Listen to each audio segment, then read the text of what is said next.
KNON 89.3 FM in Dallas and Fort Worth, the voice of the people. Business owners, tell KNON's listeners about your business. You can put your business or event on KNON. KNON currently has space available to run announcements for you. Tell KNON's listeners about your goods, services, nightclub, concert, or event. Help keep the voice of the people on the air while putting your information on the air.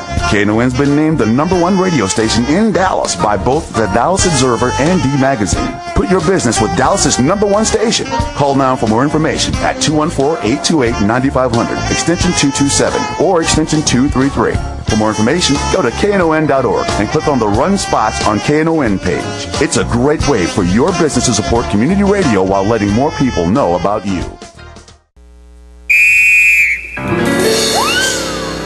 What a game! What a game!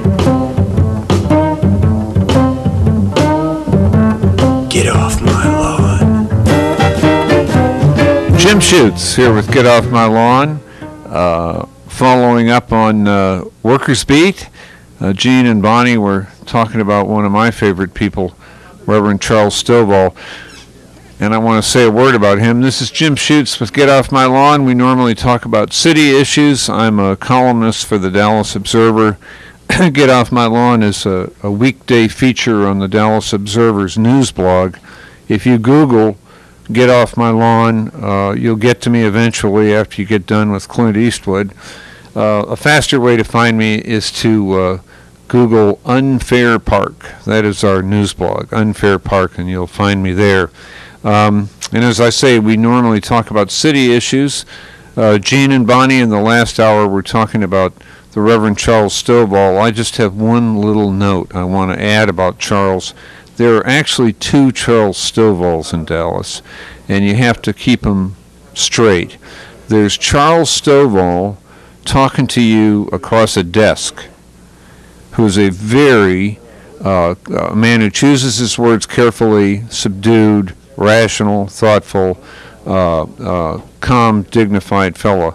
And then there's the other Charles Stovall, which is the same guy when he's preaching, and it is night and day. He is an electrifying preacher, a lot because he's so smart, and he's moving, and he's persuasive, and he, as Gene and Bonnie told you, he talks about a lot of themes that are important to our lives. So he's quite a person. If you ever get a chance to hear Charles Stovall speak, grab it, and even better, if you ever get a chance to sit at a table with him and listen to him just talk. That's the other Charles Stovall. You want to do that too. I have a note about a previous guest that I wanted to catch you up on. We recently had Robert Groden. Robert Groden, not Charles Groden. Robert Groden on the show. Robert Groden is an expert on the Kennedy assassination. He was the forensic photography consultant to the U.S. House Committee on Assassinations. He was a consultant to Oliver Stone, for what it's worth, when he made his movie on the Kennedy assassination. But mainly, Mr. Groden is a New York Times best-selling author, has written a number of books on the assassination. He was on this show, Get Off My Lawn, recently, talking about his trials and tribulations with the city of Dallas. They have ticketed and arrested him 81 times over recent years for speaking about conspiracy theories in Dealey Plaza. They try to cover these arrests and tickets by saying they're not arresting him for speaking because they know that'd be a First Amendment violation. So they say they're arresting him because he's selling books and videos in Dealey Plaza. And it's true that when he speaks, he uses a lot of visual aids to show people how the different theories work and why. And he sells his books and videos there. And so that's what they have popped him for 81 times. The point is, selling his books and videos there is not illegal. There is no law forbidding it. And the city's own municipal judges have said that 81 times. Every time the city has ticketed and arrested Groden, it's always been thrown out of court because he hasn't broken the law. The most recent instance, the city decided to up the ante a little and decide, well, he can beat the rap, but he can't beat the ride. So let's haul him off to jail. He's a semi-senior citizen on heart medication. Let's put him in the slammer and give him a nice scary night in jail to see if that'll change his mind. So that's what they did. Nothing is going to change this guy's mind. He's been a crusader on these issues his entire life. So he went right back to what he was doing when he got out of jail. That case was thrown out of court, in part because after they arrested Groden this last time, the city changed its mind about why they had arrested him 3 times.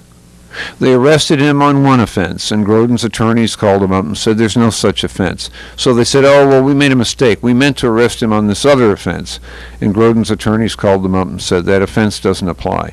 And they said, yeah, we made a mistake again. And they came up with a 3rd charge. And the judge threw that one out, too. And the city then appealed that to the County Criminal Court of Appeals. And it's taken 2 years for that ruling to come down for some reason. But yesterday, Judge Kristen Wade issued her ruling absolutely upholding Groden, pointing out that the city in 3 tries couldn't find a law that Groden had broken. And she said, she pointed out that the city's got its own laws right in front of it. It has the city charter, which is 450 pages of very specific violations. And all the city had to do was sort through there and see if they could find one that Groden had broken, and they couldn't come up with one. The reason I'm talking about this isn't, at least initially, it's not because I'm hugely interested in assassination conspiracy theories about Kennedy. It's sort of blasphemy to say this, but I have never been sufficiently interested or motivated to come up with my own theories about this stuff. It's not that I don't care about the assassination. Of course I do. It was a horrible event, a tragedy, affected us all, and affected American history. But so much has been written and done. I'm always just intimidated by the amount of reading I would have to do to, come up with a worthwhile personal opinion about it. What I care about, and the reason I got into the Groden story, is the First Amendment and this man's right to express his opinion in a public place in our city, and the city's bizarre efforts to shut him down. 81 times. They get thrown out of court. And do they ever say, well, maybe after they've been thrown out of court 50 times, do they say, you know what, maybe we're wrong. Maybe he's not breaking the law. No. In fact, they keep after him, and they up the ante by hauling him off to jail twice, even though they know that that's wrong. So here's what's happened to me on this story. As I say, I don't have a big theory about the Kennedy assassination, but you have to ask, why are they doing this? What motivates the city? Who's pulling this chain? Who is making them go after this guy 81 times when they know he's not breaking the law? And the suspicion, you can't avoid wondering, is there somebody still here, somebody in influence, or some group of people who are worried about where this conversation is going to go? And all of this becomes much more important this year as we approach the 50th anniversary of the assassination. The city's really working full-time to shut that thing down, so there's no free discussion of the assassination. And it's just amazing. And the Caruth Foundation, this is old, big conservative money, immediately, as soon as the city announced that they were going to have any kind of 50th observation, mainly the purpose of the observation is to shut people out of Dealey Plaza for 2 weeks so they can't get in front of the cameras, the Cruz Foundation came up with $500,000 for security to help them do just that. So you have to wonder, who is covering up what? Randy, are you still there with me? I got Randy on line 2, and I see some other calls coming in. Randy, don't hang up. I'm trying to get back to you, but we may have a technical glitch for a second. I am almost a convert on assassination theories because of Groden and because of the city's treatment of him, and because of this weird treatment, that this weird mentality that the city has adopted with regard to the upcoming 50th observations, the 50th anniversary of the assassination, where they're trying to lock down Dealey Plaza for 2 weeks before and after the assassination, so that guys like Groden can't talk. Well, now, that's not going to work. When Groden was here, he said he's going to be in Dealey Plaza. If they want to make a fight out of it, fine. Make a fight out of it on international TV. Randy is on line 2. Let me see if he's still with me. And Don, don't you go away. Randy, are you there? Good morning, Jim. How you doing? Good. How are you? I got 2 quick questions. One of them has to do with the article that was in the Observer this last week about the check thing and the banks and stuff. And the second one is exactly what you're talking about. With the first one, I read pretty much all that article. It was interesting. But, here in Texas, if you write a hot check, if you go over your account and the check happens to be NSF at Kroger's, they send it straight to the district attorney to be prosecuted in a criminal fashion. So, that story was kind of interesting, but to us here in Texas, it's like, well, they already got a debtor prison here. Yeah, right. We're under a bigger rock. And the issue of what you're talking about, every one of these tickets have been dismissed, correct? Right, yes. All 81 of them. Yes. And it's been in an appellate deal, and another he just won court has handed down that the dude is basically not breaking the law. Right. At what point does his attorney wake up and sue the city for $1 million? Randy, I should have said that. I'm sorry. Randy's absolutely correct. I left out an important fact. Robert Groden is in federal court with a civil rights lawsuit. The civil rights lawsuit couldn't go ahead until this appeal in the criminal court was settled. I don't get it. I'm not a lawyer. But now the civil rights lawsuit goes ahead full steam. But he is absolutely suing for the deprivation of his civil rights under the Constitution. Don, are you still there on line 3? Yes, sir. Don, what's up this morning?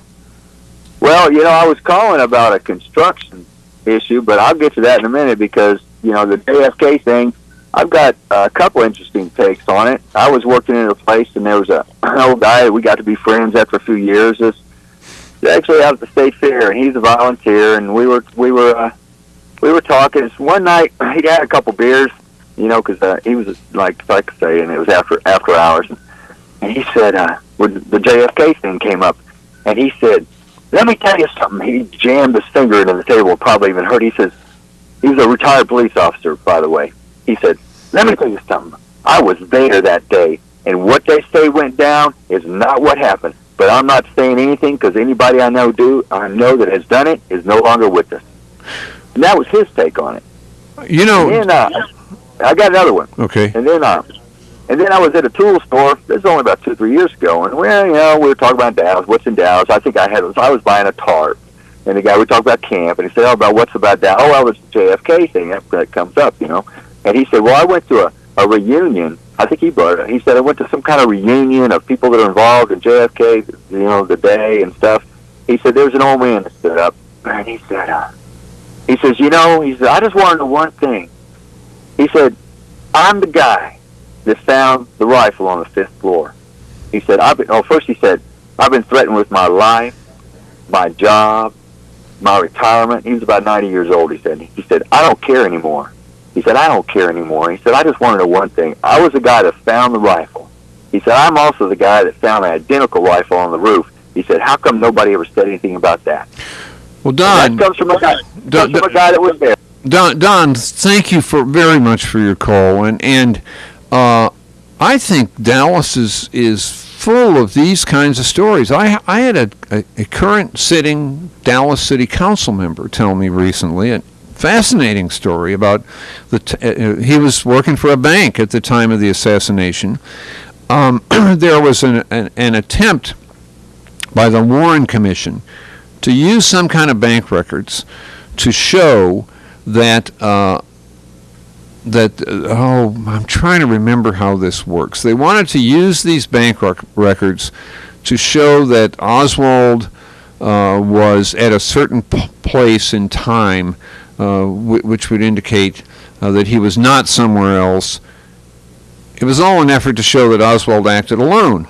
And this guy was called on to testify to the Warren Commission. And he said, well, our bank records actually don't prove that. That's not how it works. And so I'm sorry, but this evidence you're trying to get on the record here to show that Oswald acted alone, my piece of it doesn't work. So he says his little bit. Later, he's sitting in this office upstairs in the bank by himself, and he says this scary-looking dude shows up and sticks his face in the door and calls him by name and makes a remark about his testimony to the effect that you need to watch your backside, man, if you're going to say stuff like that. So there are all these stories in Dallas. There's also the story, the general picture that is painted is that people who believe in the conspiracy theories are nuts, and that there's been all this research and nobody has ever come up with a shred of evidence that there was a conspiracy. Well, the big thing is that that's not true. The House Select Committee on Assassinations that Groden worked for said there was a conspiracy. That was their finding at the end. I mean, that gets swept under the rug. And the other thing is this. I know we're coming up on a break, and Don, you're back. I've got to. I'm going to have to go to a break in a minute, Don. But I want to finish this last point that the sort of the culture war on this thing in Dallas has always been that people who believe there was a conspiracy are nuts. And if you go around talking to them or thinking like them or extending any kind of credibility or sympathy to them, then you're kind of nutty too. And I confess, I think I've been a victim of that myself. I think I've been awfully skeptical of conspiracy theorists up until this Groden business and the 50th. Because I look at the 50th and the way the city of Dallas is treating it, and I think, no, that's nuts. That's weird. That's what's crazy. Is the official oppression of Groden over the years, 81 tickets and arrests, even though they know that none of it's going to stick, and all these court appeals just to keep him tied up in court. And then the next piece is the way the city's dealing with the 50th, which is bizarre and crazy. So if anybody's wacko or weird here, it's the city, and it's the people who want to shut down this conversation. Jim Schutze, get off my lawn. We'll be back after this break.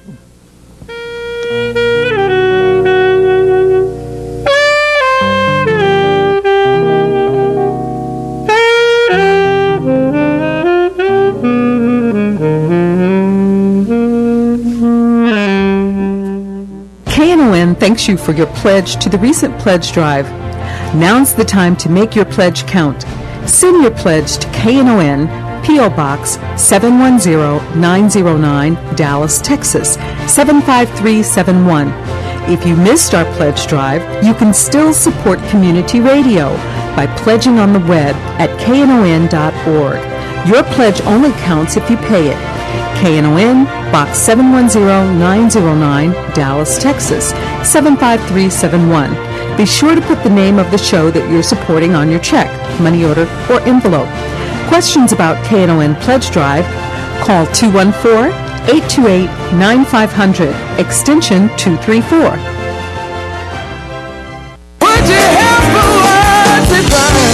This is Sonny Boy Mark, and I'd like to take a minute here to tell you about over 60 minutes of great blues listening available now on KNON's Texas Blues Radio Volume 5 Blues CD. This is some great stuff, folks. 15 tracks from the Two-Tones, Blues Boy Bo, Buddy Whittington, Andrea Dawson, Kirkland James, Sonny Colley, Johnny Red and the Roosters, the Chris Watson Band, the Rough Cut Blues Band, Jeff Stone with Charlie Love, David Millsap, Sir Loin and the Ass Kicking Machine, Michael J. and the Paul Bird Band, and JJ and the Detonators. The 1,000 copies we made are selling fast, and we won't reissue it. Get yours now at Forever Young Records in Grand Prairie, Record Town in Fort Worth, and in Dallas at Bill's Records and Rewind Music. The CD is available as a download at cdbaby.com. All proceeds benefit KNON, sponsored by Forever Young Records. Vinyl copies available at Forever Young Records only. For more info on Texas Blues Radio Volume 5, visit knon.org. Your ears been bending for some blues? Well, feed them the real thing with Texas Blues Radio Volume 5.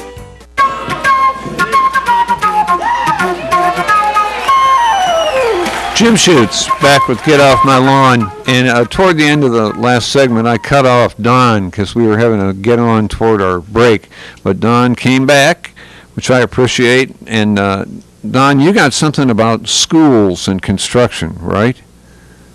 Yes, I'll get off that other one there. Yeah, over there's a school. It's called Tatum Elementary. It's at the corner of St. Augustine and Sain Road. Now, they built this school about 2 years ago. It's a pretty big complex. And it's been several weeks. I noticed they had like this, first, I noticed that there was water running over the curb a lot. And I called somebody I knew that worked for the water department, and I said, hey, so he said, well, I'll report it.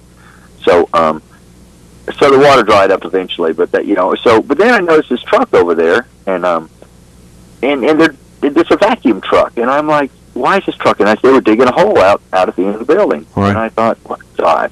So after seeing it there for several weekends, and it was there last weekend, it was there all day. I heard it out there just droning away because vacuum trucks make a lot of noise. And so I stopped up there at the dollar store, and I walked across the street, and I said, hey, what's up with this? I said, this is a new school. He said, well, they're having problems with the pipes. And I said, the pipes? I said, the drains or the pressure? And they said, the drains. And I said, well, that's kind of odd. This is a new school. I said, what's the deal? And they said, well, they say that the ground is pushing up the pipes. Okay. I don't know if you know anything about construction, but the object is to lay the downhill at a constant slope at about a quarter inch a foot, and it's a constant slope, so anything going in the toilet or anything else goes downhill. Yeah. You have to compact it. Once you dig your ditch, if you dig it a little too deep, or regardless, you need to put sand or some kind of compactable material. Clay doesn't work very well. So apparently what has happened is there wasn't proper compactation, or they didn't even put the proper material. I don't know how this happened. Now, their solution is to dig a tunnel by hand with a vacuum truck, crawling underneath the hole big enough to lay a pipe in and hang it from the ceiling. They're having to go 400 feet. Now, this is a 2-year-old building that's having to get an entire sewer replacement. Well, Don, I don't want to do this rudely again. I got to cut you off, but I want to talk about the issue that you've raised, and it's I'm delighted that you brought it up. These stories are just amazingly consistent. This actually goes, Don, to the next subject I wanted to get to in the show, which is DISD. These construction horror stories are amazingly consistent. I mean, I used to hear them because I live near Woodrow, and I know a lot of people whose kids go to school there. They built a whole new wing of the building, and it was one catastrophe after another after it was built. And you hear this all over town with DISD construction. How could that be? Well, that's what I wanted to talk about here today, which is the fact that since over the last damn near half century, the Dallas public school system has been this city's biggest mechanism of political patronage. And it's funny how the two sides, this is a two-sided patronage system. One tends to work mainly for black people, and the other one works for white people. And lately there have been a lot more Hispanics on the other side. One is jobs within the district. That's where African American patronage happens. And then the other one is construction. That's where the white folks come in, and now increasingly Hispanics. And I think that this unending series of horror stories in construction can only mean one thing. They don't do it right. Don, the problem you're talking about this drainage thing, you say you're not in construction. I know I'm not in construction, but I know they have systems, they have engineers, they have inspectors, they have ways to do this stuff the right way, and it consistently gets done the wrong way, the dumb way, the cheap way. So why would that be? That would be that construction in the Dallas School District, those contracts are not handed out on the basis of performance. They're handed out on the basis of political patronage and influence, as are jobs. Now, the thing with the jobs brings us to and I don't consider one problem any worse or more serious than the other. They're both bad. The school system, the money we pour into the school system should be spent educating kids, not making a bunch of construction contractors rich, and frankly, not keeping a bunch of school executives or school principals in their jobs if they're not doing a good job. All of this is about to come to a head in April. Not on the construction side. I don't see any motion there. I don't see anybody taking a hard look at that. But on the job side, yes. And that's closer to the bone where the kids are concerned. There are two particular high schools I want to talk about. And I don't know who these principals are. I don't know their names. But I know I've looked up their schools. One is the Lincoln Humanities and Communications High School, and the other is Madison High School. In 2011, of all of the kids at Lincoln who took the SAT or the ACT, the two big national college tests that you got to hit a certain score on to have any shot of going to college, in 2011, of all the kids at Lincoln who took the SAT or the ACT, 1.1% achieved what the state considers to be a passing grade. Of black students at Lincoln, the percentage who hit that passing point was 0% of black students at Lincoln got a grade that could get them anywhere near going on to college. So it would show that they were even remotely college ready. Among Hispanic students at Lincoln, it was 3.1%. Now at Madison, they kind of turned that around. 2% of black students at Madison passed the SAT or the ACT, and 0% of Hispanic students. So if you look citywide, I had the citywide numbers in front of me Friday. I don't have them here. If you look citywide, there are lots of high schools that do, or there are some high schools that do much better than that, generally at getting their kids ready for college, specifically at getting black kids ready and getting Hispanic kids ready. But we got these two high schools where the principals, I am told, and I've known for years, are very, very popular in the community. And they have a lot of stroke. What does that mean in the community? Does that mean if I walk down the street and ask the average guy about the principal, does he even know who they are? No. What it means when you say they're popular in the community is that they have stroke politically. They're wired politically. Now we see how this political wiring works. For example, recently Dallas County Commissioner John Wiley Price, who's the county's most powerful elected black official, showed up at school headquarters really taking the hammer to our new superintendent, Mike Miles, telling him that he didn't know how to run a railroad, that he was running the district in the ditch. So, I mean, technically, a county commissioner is supposed to be in charge of roads and bridges. what is Commissioner Price doing at school headquarters beating up on this new superintendent? Well, he's telling him, I mean, the reason he was there was that Miles had, I don't know, fired, terminated, came to an agreement with, got rid of a top executive named Shirley Ison Newsom, who's very close to Price.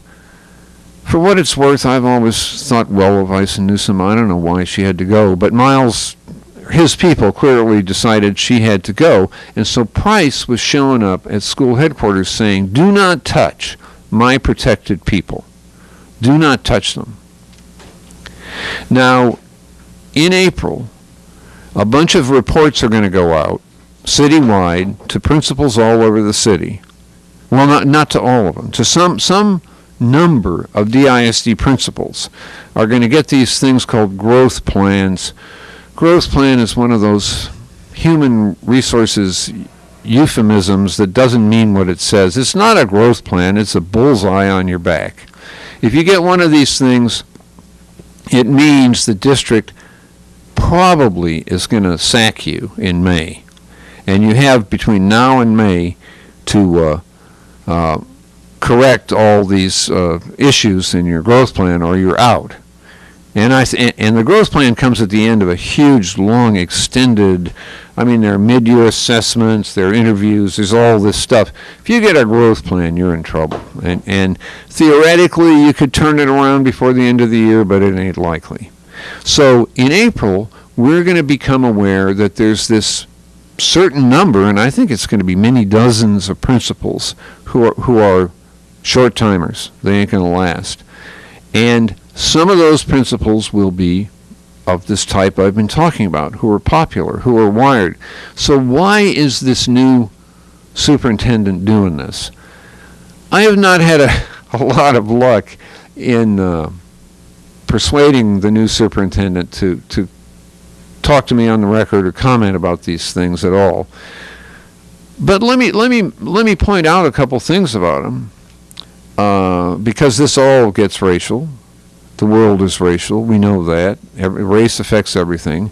Mike Miles is black, and he is a reformer, and we brought him here as a reformer, and we brought him here specifically to say, we said to him, the board said to him, the community said to him, we have to turn this around. We can't have high schools where we're spending millions of dollars a year to run the high school. We can't have high schools that are preparing 0% of their black students for college. That's ridiculous. They can do a lot better than that. There's a hell of a lot more than 0% of the black students at Lincoln who are smart enough and capable of going on to college. And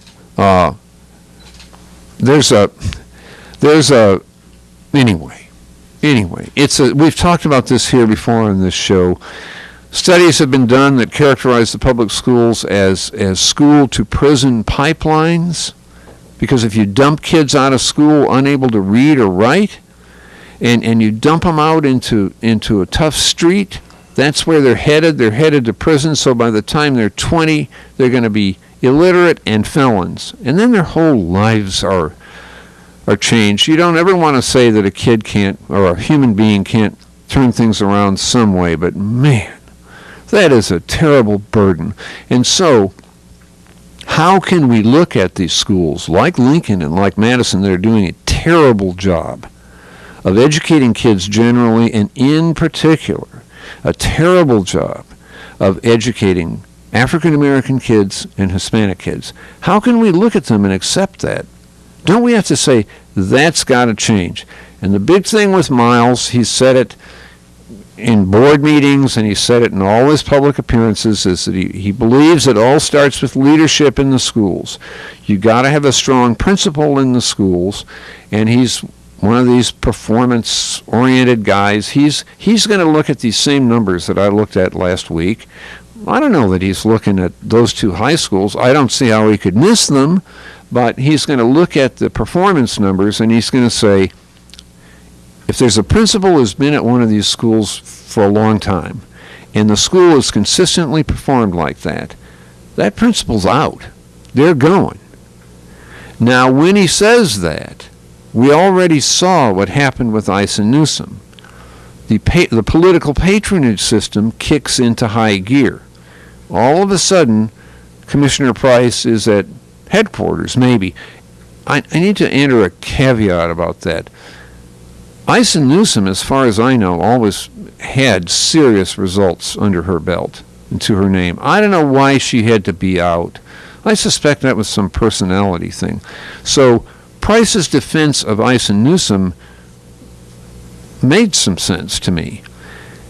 Jumping on Miles quite the way he did and kind of saying, "Here I come. I'm gonna kick your rear end if you don't get some respect." I don't know.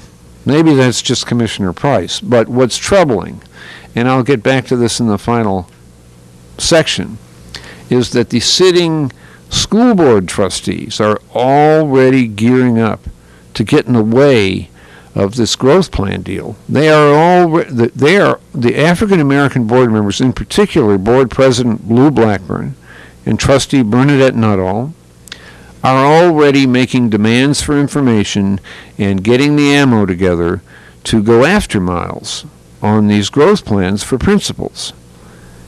And Board President Blackburn was very frank and candid with me last week in telling me that he plans to get in the middle of this process, and he plans to question the judgment of the superintendent on individual principals, and he plans to come to their defense if he doesn't like what's happening. There's a big problem with that. That's at a certain point, that's a violation of state law. It's a clear violation of the superintendent's contract under which he was brought here. He is supposed to have control over personnel issues. And the irony, I mean, man, there's irony on irony here. You have a black superintendent who wants to come to the defense of black children, who wants to say, we're not doing a good enough job of educating these black kids, but you're going to have black trustees who are already getting ready to jump on his neck in defense of black job holders. So you see where I'm going with this. It's complicated. It's a complicated deal, and it's going to be a tough deal. The doo-doo is going to hit the fan when those growth plans go out, and we're all going to hear about this, and we're going to get different versions of it, and that's why I wanted to talk to you about it ahead of time, and so that you'll kind of have some context and understanding for it. And call me up if you have a different view of this, 972-647-1893. I've said this just about before we go to a break, but call me up, 972-647-1893. Hang on if we get caught in the break, and we'll get to you in the last section. This is Jim Schutze with Get Off My Lawn. We'll be back in a minute.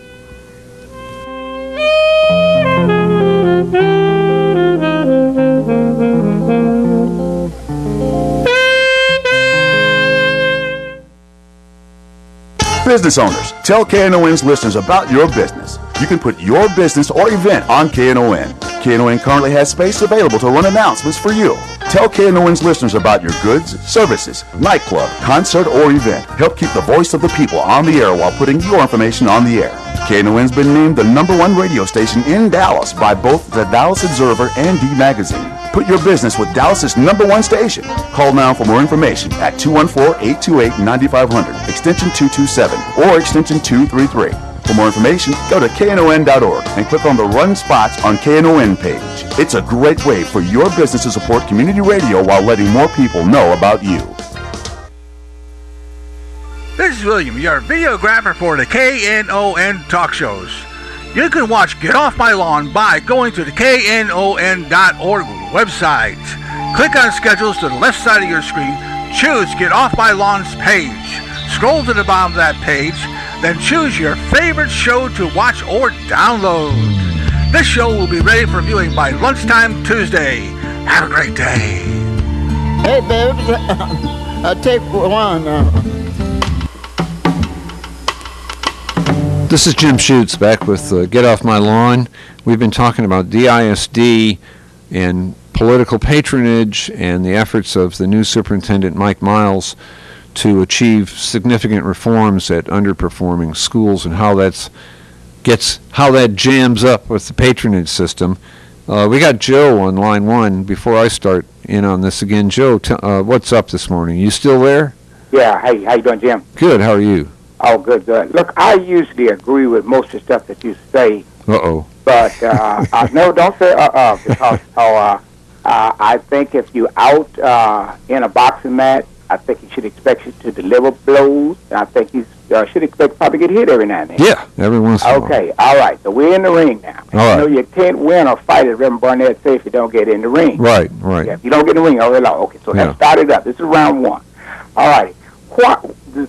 They keep bringing these I'm retired federal government employee. I've lived all over the nation, been to a lot of different schools, and have several degrees.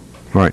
I can't understand, and I have taught school, I've taught federal staff, federal this and that, and I've taught in the public school. But what I cannot understand is that they keep bringing these superintendents in, I call them one-trick ponies, and they have all of these high accolades and what have you, and they start off just making colossal mistake after colossal mistake. It seems like some stuff that status quo is picked out, and you open the door to silent and all the crazies are running loose. Now, number one, the last few they brought in, they came from small districts. DISD is a very large district. You don't bring a guy in here from a little small district. I don't care how well he did at the small district. It's not like running a big district. A hot dog stand on the corner has a lot of the same basic business principles as General Motors, but it is definitely not the same. Okay, like you can make a lot of comparisons. You got to have good inventory and all that kind of stuff, good customer service, da-da-da-da-da. But here, let's get right back on point here now. With all the great stuff you said about trying to educate black kids and make them be RSB, I'm all for that. But listen, this man came in here and right off the bat started hiring people in positions that didn't even exist, doubling and tripling their salary or what have you. Now, what's wrong with that? What's wrong with that? Well, if you are concerned about these black children, why not pump up all those salaries like that, put the money directly at the children's feet, and then let those folks know if you prove to be but Joe, you would agree, you got a system here, you have a structure, and if you think that it's semi-rotten and you got a whole bunch of bad people down in there not doing their jobs, then you got to get somebody over them who can kick some butt. Jim, do you believe that you can lead if with a half a head or with half of credibility? The man killed his credibility. Well, let me talk about credibility. I don't think he killed his credibility. I think people wanted to kill his credibility, and this is what happens. Joe, he started tripling people's salary. Those folks hadn't even proven themselves. Okay, Joe, I appreciate your point, and we're in the ring, and I want to address what you had to say, and that is this notion that Miles. How come these superintendents come in here and one after another they blow up? They make all these mistakes. What a strange coincidence this is. We hire superintendents from different parts of the country, different backgrounds, and a guy like Miles is just hugely respected within education. He comes from, before education, a military and diplomatic corps background, and then he achieved all kinds of things in Colorado. But Joe is right. There's a strangely consistent pattern here that these superintendents come into our city and they blow up. Now, what do we ever stop and consider that it ain't the superintendents? Could it be us? Could it be that they come in and they've got this patronage system gunning for them the day they get here? If you look at all these supposed mistakes that Miles made, this was all a media campaign ginned up out of an audit that turned out to be phony baloney. The worst thing they found in the audit is that one person, out of all these people Miles hired, he had one person who faked up the receipts for her moving expenses. Okay, she shouldn't have done that, and they unhired her, as they should have, but You hire that many people, you're going to have some little thing like this. None of the other charges stuck. None of them. And they had to be retracted. But before that audit was even shown to management, which is an absolute, that's how audits are done. You do the audit, and then you take it to management, and you say, what about it? They comment. Then you present the audit to your board, and then if your board wants to, they can publish the audit. So that's not how this one worked. They put together this phony baloney audit that didn't last a month. It didn't hold water for a month, and they leaked it directly to the press. That was a torpedo effort. That was an effort to mess this guy up so that he couldn't bring about these reforms, so that he couldn't mess with people's jobs. And we do that to every superintendent who comes here. They don't blow themselves up. We blow them up. There are two sets of people who have a motivation to blow up a superintendent who's serious about business. One set of people are people who have good jobs at DISD and they don't want their jobs messed with. The other set, equally important, are the contractors who consistently build these schools where the sewage blows up before they even get the thing finished. So we've got the big dog patronage system, the contracting patronage system, and then we have the little dog patronage system. Those are the people who get jobs as principals and administrators in the district. You have two sets of very determined people who look at a new superintendent coming in and say, you are not going anywhere but out of here. We're going to get rid of you. We're going to mess you up. And the system by which they're messed up is so consistent, and we in the media are absolutely part and parcel of the problem. In fact, I was when Miles got that bad audit, and he said a couple things that sounded intemperate, and I wrote a thing on Get Off My Lawn. He's got to go. This guy, what's the matter with this guy? Later, when I went to a school board meeting and I heard the real story on what had happened with that audit, I was ashamed of myself. I was embarrassed. I wrote a thing saying, I take it back, I apologize, I was wrong. And it made me think how we in the media, you feed us these little bones. You feed us these little so-called scandal stories, these nitpicky things, and we jump on them because they're good copy. And so we're part of the machinery that messes these guys up, or these women up, so that they cannot accomplish the goals that they're brought here to accomplish. We don't have a call. Here's a caller saying that Miles doesn't have some certificate or piece of paper yet. I don't know about that. But what about this? Same caller, call me back and tell me how you feel about Lincoln and Madison high schools graduating virtually no black or Hispanic students ready for college. Is that acceptable to you? Is that okay with you? Do you think we should say, well, these principals been there a long time, they're very popular in the community, and they're well connected, and so, yeah, they're sending they're dumping these kids out of their schools illiterate, headed straight for the pen, but it's okay with us. I don't see how that could be okay with anybody. I don't see how that could be acceptable to anybody. And why are we talking about, oh, the superintendent hired somebody and she faked the receipts for her moving expenses? So what? How is that important stacked up against thousands of children every year being dumped out of that school system on a path to nowhere but prison? That's a holocaust. That's a sin. It doesn't have to be that way. The research is in. It's known that these kids can be taught. You can take kids from the toughest backgrounds in Dallas, the toughest ones, and you can have them out testing the rich white kids in the Park Cities at the end of the third grade. That's a known fact. So if we know it, why aren't we doing it? Let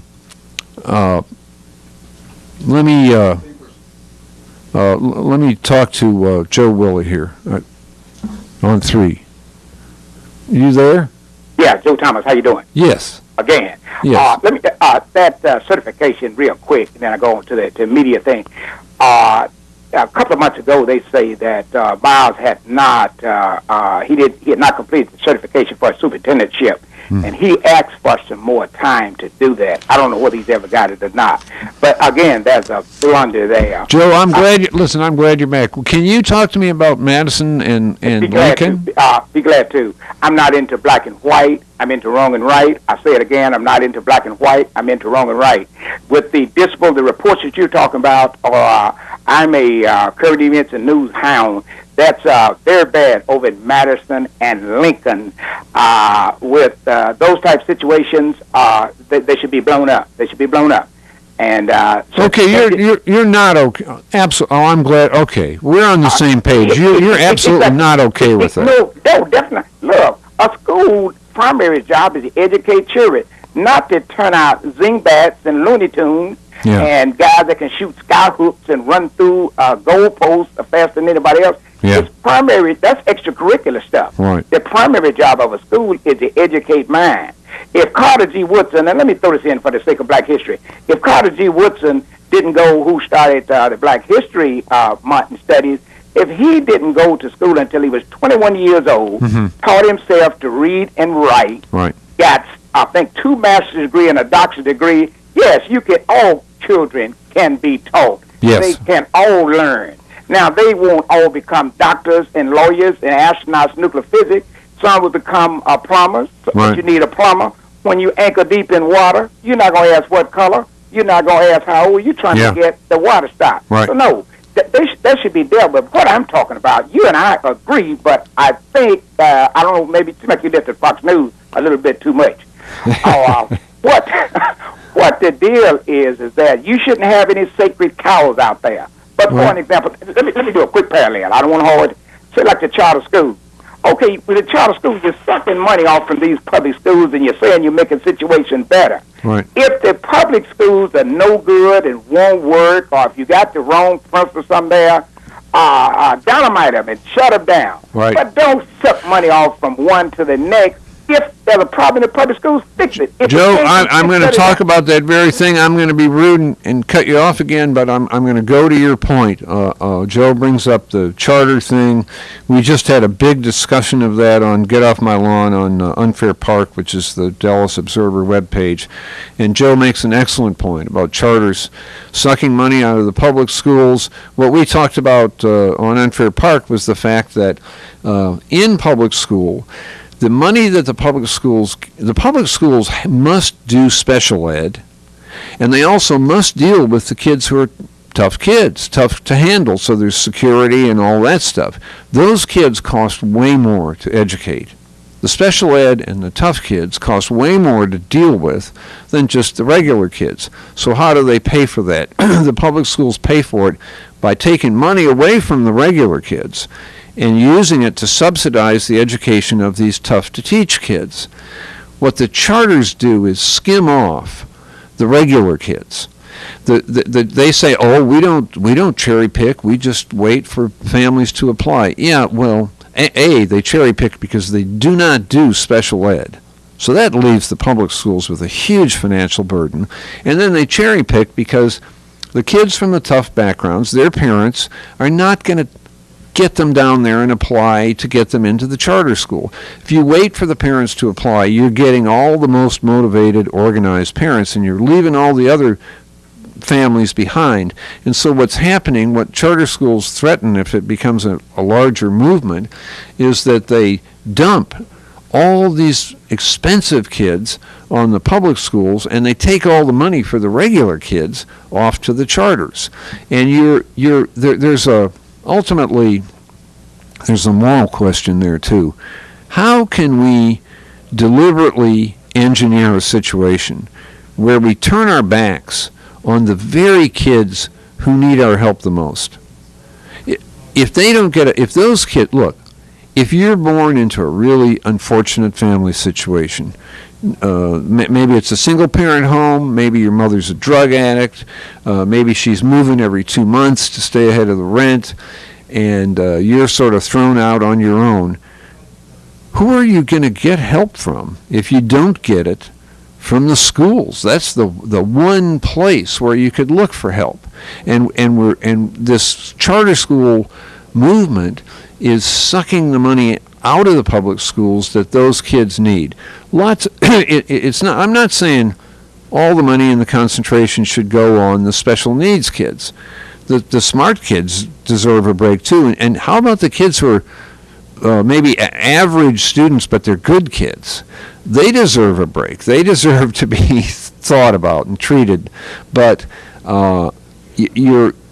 it's a complicated picture. But if you suck all the money out, you leave the public schools with fewer and fewer options and fewer choices and greater obligations. That doesn't seem fair, and you are also creating this population of kids who've been effectively abandoned, whom we're ditching, and they don't go away. They stay right here with us, but they become more and more of a social problem. People talk about this and what it costs to keep somebody in prison versus what it costs to teach them in school. That's all true. Those numbers are staggering. I always think it's an unfortunate way of looking at it. Why do we have to add up the dollar value of children? Why wouldn't we look at all these kids and think what wonderful promise they all offer themselves, their families, and us as a community and us as a society? Why wouldn't we look at all of them and want to see them achieve the most that they possibly can? And as I said before, the research is in. We know how to teach those kids. It really doesn't cost extra money to bring these children to full literacy and numeracy by the end of third grade. We know how to do it. And how could we know how to do it and not do it? I think, Joe and I, caller, are going to have to disagree about all these terrible superintendents Joe feels that we're hiring who all blow up as soon as they get here. I think the answer is that we're a terrible community. We blow them up because we're protecting jobs and contracts, and we're willing to throw the children overboard in order to protect those jobs and contracts, and that's immoral. It's evil, and we should be ready, willing, and able to do the exact opposite, and to say, forget your contracts. Maybe you've gotten filthy rich off this school district in the past. No more of that. You're not going to suck money out of here because you're wired politically, and forget your jobs. Maybe you're popular with somebody. Maybe you're popular with, I don't know, Commissioner Price or something, or maybe you're popular with the rich white guys. I don't know. But if you're not teaching these children, if you're consigning them to a school-to-prison pipeline, you're out of here. You need to go find a different kind of work. That's what we should be saying, and that's, I think, I don't know this guy Miles personally. I can't take his measure at a personal level, but I'm just looking at what he's doing, and that's where he seems to be clearly headed. He's ready to jump into the big war, the big fight politically to get it done, and we're going to see that happen in April when these growth plans go out for principals, and when trustees like Board President Blackburn and Trustee Nuttall, both smart people for whom I have great respect, but they're already showing their teeth on this. They're already gearing up to say, you're not going to get rid of what they're saying is, we'll decide who you can get rid of. And that's not the way it's supposed to work. The trustees are not supposed to be involved in personnel decisions. It's a violation of state law. It's a violation of Miles's contract. We brought this guy in to clean up the school system, to save these children. And we need to stop talking about whether he hired somebody who faked her expense account. And we need to stop talking about whether he has the right certificates, all these little gotcha stuff. And we need to ask ourselves, is he moving toward significant steps to save these children? and to turn their lives around and to turn their destinies around. And if he is, get out of his way. Let's see him. Let's see him do it. Let's give him a shot. Anyway, that's what's coming up soon in April. Jim Schutze, Get Off My Lawn, ranting and raving as usual. Something I do every day online for the Dallas Observer on our news blog called Unfair Park.